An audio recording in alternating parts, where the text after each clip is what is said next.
Bienvenidos, ¿cómo están? Este es otro módulo de ESA. Hoy vamos a hablar sobre el póster científico. ¿Qué es un póster científico? ¿Cómo crearlo? Sus diferentes partes. Mi nombre es Ricardo Pautasi, yo soy docente de la Facultad de Psicología de la Universidad Nacional de Córdoba y también soy investigador de CONICET, del Consejo Nacional de Investigaciones Científicas y Técnicas. Y hace mucho tiempo que estoy trabajando con el Ministerio de Salud y la Secretaría de Prevención y Asistencia de Adicciones. Hoy vamos a ver este tema particular. ¿Qué es un póster científico? ¿Cuáles son sus partes? Y diferentes tips para crearlo y para que sea una buena experiencia esa creación. ¿Qué es un póster científico? O un póster en general. Pues bien, es un tipo de comunicación científica, no muy diferente de otros tipos de comunicaciones científicas que ustedes podrían encontrar en revistas o en libros, los denominados paper, por ejemplo. En ese sentido, un póster científico tiene las mismas funciones que esas otras formas de comunicación científica. Básicamente, comunicar el trabajo científico que uno ha hecho, permitir que otros del sector público, privado o empresas utilicen ese conocimiento y también permitir que otros recreen la investigación que uno ha realizado. Al mismo tiempo, el póster científico tiene algunas características peculiares. Una de ellas es la que vamos a ver a continuación. Una característica particular del póster en tanto modo de comunicación de la ciencia lo pueden observar en la slide que están viendo en este momento. Particularmente, estamos viendo cómo se presenta un póster en un congreso científico. A diferencia de leer un capítulo de libro o de leer un paper, el póster promociona la interacción directa, cara a cara, entre aquel que produce el conocimiento y aquellos que están buscándolo, probablemente en el marco de un congreso. Eso impone ciertas características de inmediatez a este tipo de comunicación científica. ¿Cuáles son las partes de un póster científico? Pues bien, son las mismas partes que vamos a encontrar en un artículo. Va a haber un título, una introducción, va a haber objetivos, metodología, resultados, conclusión y todo esto enmarcado en una bibliografía. Vamos a ver cada una de estas partes por separado. Lo que acabamos de mencionar se va a distribuir en un espacio físico, que puede ser una hoja paisada o una hoja vertical, que aproximadamente tiene entre 90 por 120 centímetros, o 120 por 120 en algunos casos. El título es lo primero que ve aquel o aquella persona que se acerca a ver nuestro póster. En ese sentido debe ser simple y atractivo. En general, tiene que reflejar rápidamente y con mucha precisión aquello que hemos hecho. Supónganse que hemos evaluado la prevalencia de adicción a cocaína en el departamento donde yo vivo, póngale en Juárez Selman.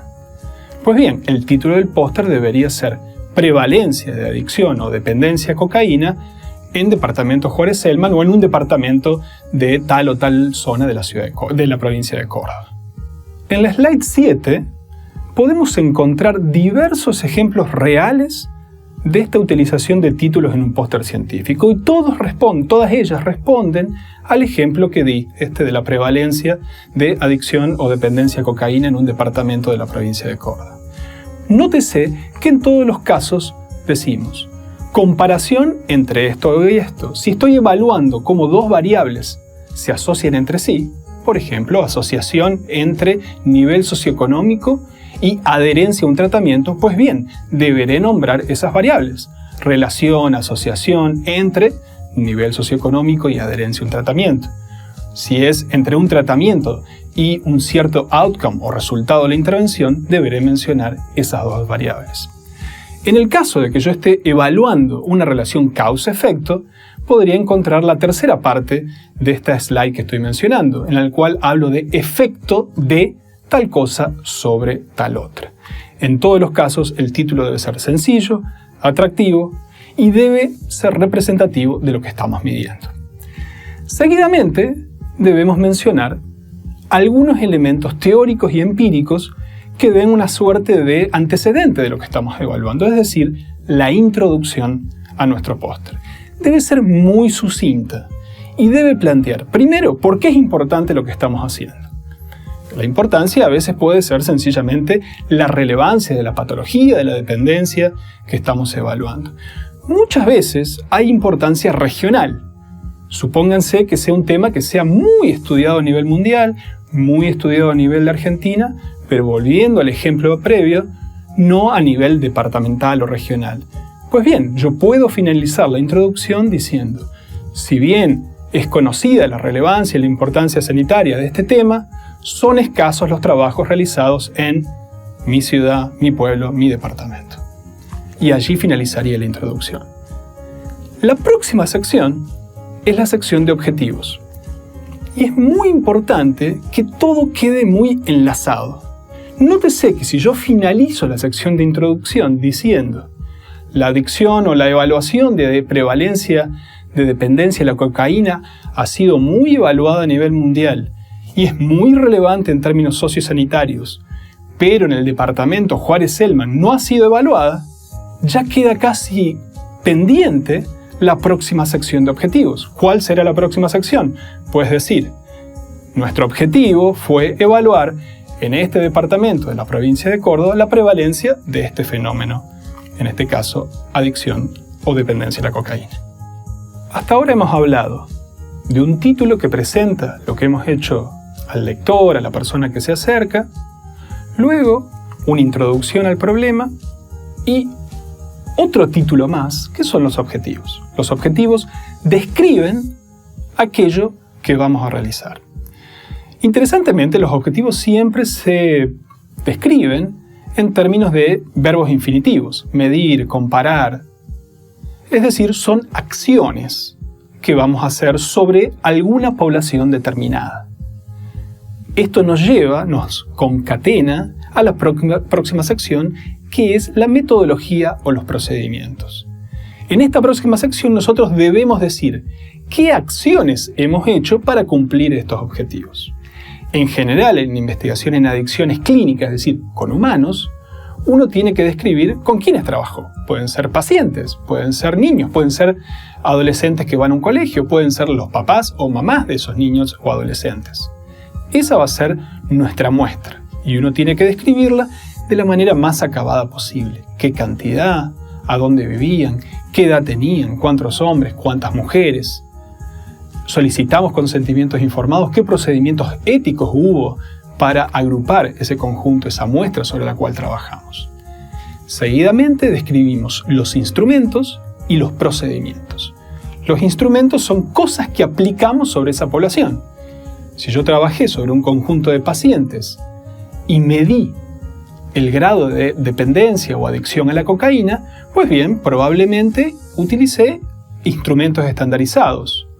Utilicé estos test para evaluación de adicción. O por ahí empleé el juicio clínico de profesionales médicos o psicólogos para evaluar esa dependencia. Pues bien, eso debería ir en la parte de instrumentos. Y en el procedimiento yo describo todo el proceso por el cual hice esto. Los pacientes fueron citados a tal y tal hora, se les aplicó tal y tal instrumento, todo ese conjunto de acciones realizadas para ello. Todo esto de una manera sucinta, en viñetas, para que de esa manera la lectura sea relativamente fácil de hacer y con una buena dinámica. La próxima sección que vamos a hablar es la de los resultados propiamente dichos. Pero antes, déjenme hacer un breve intermedio. Hasta ahora lo que hemos hablado son todas estas secciones, títulos, objetivos, metodología, de una manera secuencial, relativamente estructurada. Obviamente, uno puede permitirse libertades en el proceso de creación de un póster. Puede utilizar collage, puede mezclar colores, puede poner flechas. Es decir, nada de esto está escrito en la piedra, obviamente. Lo que estamos viendo hoy es una forma tradicional y canónica, y en ese sentido más conservadora, que asegura un cierto éxito, moderado, pero éxito al fin, en la presentación de los pósters. Dicho sea esto, continuamos con nuestra presentación canónica de las partes de un póster. Pues bien, hemos descrito un título, hemos dicho por qué lo que hicimos es importante, qué respuesta estamos agregando a la literatura y a la sociedad, hemos dicho con quién trabajamos, qué le aplicamos, y también describimos nuestro objetivo principal. Ahora es el tiempo de mostrar los resultados. Los resultados son probablemente la parte más importante del póster. Uno ahí tiene que describir lo que encontró. Volviendo al ejemplo, si nuestra idea era medir la prevalencia de cierta patología, en este caso adicción a cocaína, en un cierto lugar, pues bien, yo tendré que presentar esa información. ¿De qué manera? La forma más sencilla es narrativa.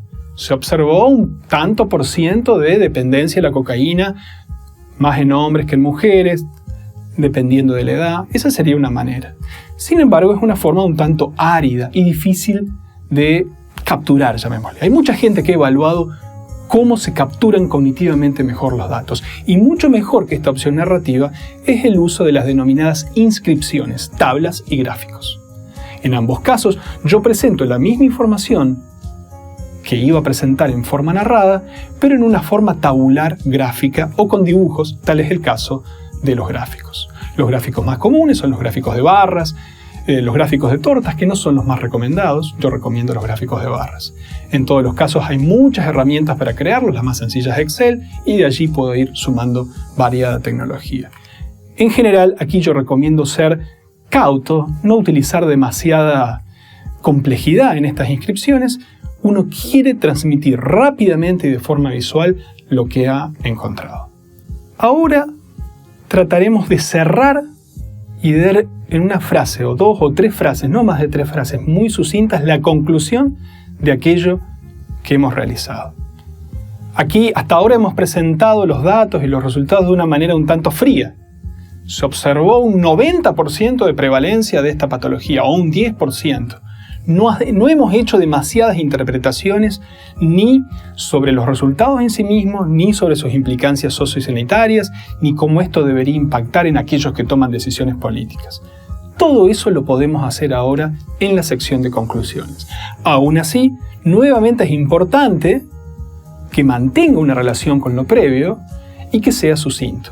En relación con lo previo, planteo que si yo estaba hablando o puse como mejor dato, como dato más relevante, el número de mujeres que tienen adicción a la cocaína, pues bien, ahora no debería hacer conclusiones acerca de la prevalencia de esta patología en niños o en adolescentes. Debería mantenerme en la misma línea de la información que presenté previamente.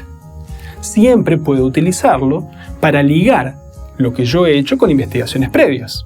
Supónganse que nuestros resultados en este departamento Juárez-Selman son muy diferentes de lo que se observa en otras provincias de la Argentina de nivel socioeconómico general, como departamentos del norte de La Pampa. Pues bien, yo podría decir, estos resultados, interesantemente, son muy diferentes de los encontrados en el departamento de General Pico La Pampa, aun cuando ambas zonas geográficas son compatibles a nivel socioeconómico. Es decir, estoy tratando de ligar mis resultados actuales con otros de la literatura nacional, regional o internacional.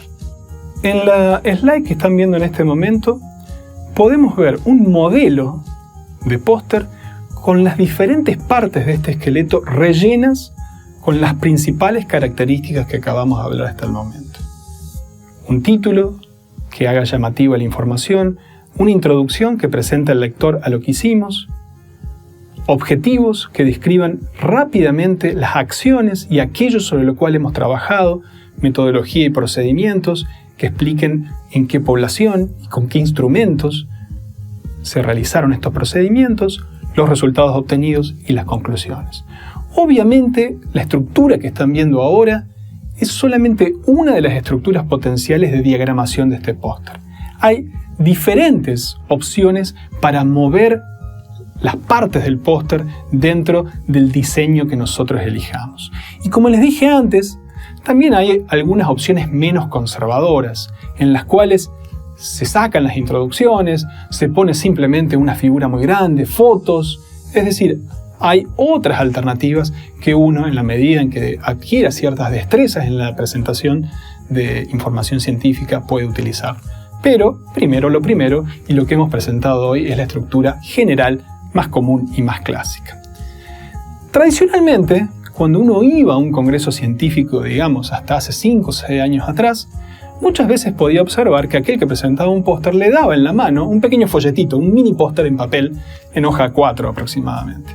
Esto es una alternativa muy interesante para aquel que quiera llevarse algo en la mano luego de ver el póster. Sin embargo, como pueden ver en la slide que hay en este momento, esto se ha ido suplantando poniendo en el póster un código QR con el cual yo puedo utilizar mi smartphone, ponerlo sobre el póster y eso directamente llevarme a lo que yo quiera llevar. Podría ser una versión en PDF del póster, pueden ser los datos en bruto del póster que yo estoy mostrando, puede ser una bio mía en el caso de que yo esté buscando trabajo. Aquí podemos ver una alternativa interesante para ligar esta versión más tradicional en papel, en 2D, a alternativas de uso de datos.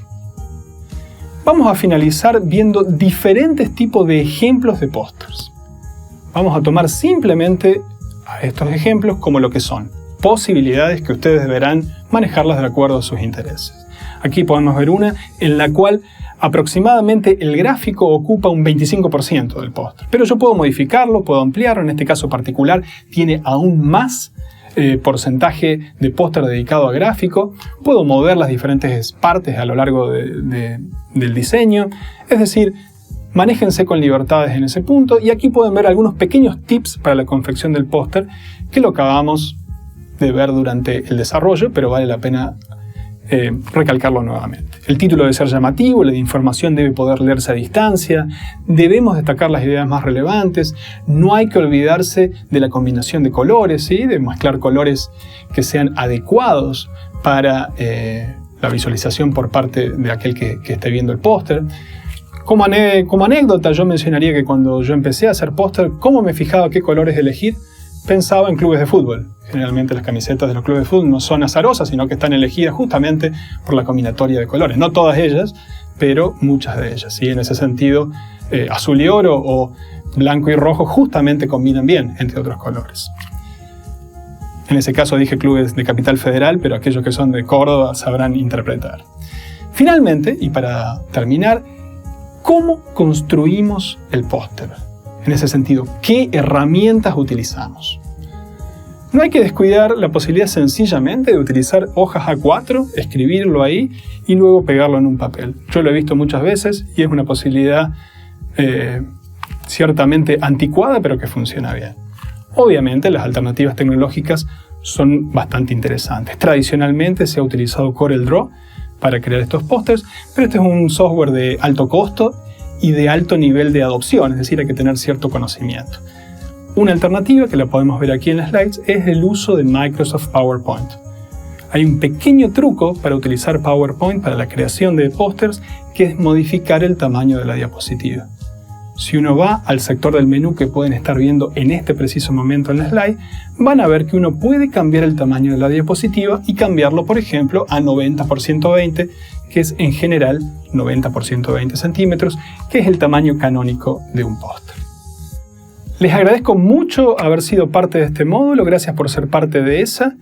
Y les vuelvo a recalcar, yo soy Ricardo Pautasi y gran parte de mi trabajo se desarrolla gracias a algunas instituciones de las cuales formo parte, la Facultad de Psicología de la Universidad Nacional de Córdoba, el CONICET, que es el Consejo Nacional de Investigaciones Científicas y Técnicas, y quiero agradecer particularmente a Angelina Pilati, que fue la creadora sobre la cual yo adapté la presentación de PowerPoint que empleamos en esta presentación. Les agradezco mucho por haber compartido este tiempo conmigo.